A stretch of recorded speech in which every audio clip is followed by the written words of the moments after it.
পিরোজপুর উপজেলার ভাইজোড়ার বড়পোল নামক এলাকায় আগুনে পুড়ে গেছে ৩টি বসতঘর। এ ঘটনায় ৩০ লক্ষ টাকা ক্ষতি হয়েছে বলে দাবি ক্ষতিগ্রস্ত ঘর মালিকদের। স্থানীয় সূত্রে জানা গেছে, সোমবার দুপুর ১২টার দিকে পিরোজপুর পৌর এলাকার ভাইজোড়া বড়পোল নামক এলাকায় জামালের বাড়িতে আগুনের এই সূত্রপাত ঘটে। মুহূর্তে আগুন পার্শ্ববর্তী কামাল ও পলাশের ঘরেও ছড়িয়ে পড়ে। স্থানীয়রা ফায়ার সার্ভিসে খবর দিলে ফায়ার সার্ভিসের একটি ইউনিট প্রায় পৌনে ১ ঘন্টার চেষ্টায় আগুন নিয়ন্ত্রণে আনে। আমার এই বেঞ্জিয়ার এই লুঙ্গি ছাড়া আর কিছুই নাই, আমার সব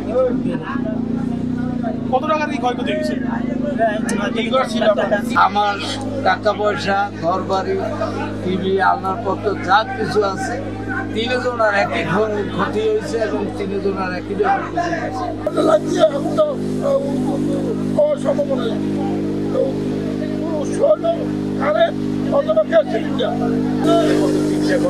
কামাল এবং পলাশের কিচ্ছু নাই, মানে বাচ্চারা বা ছেলেরা কিছু খাবে বা কিছু নাই, মানে বাস করার মতো হয়ে গেছে।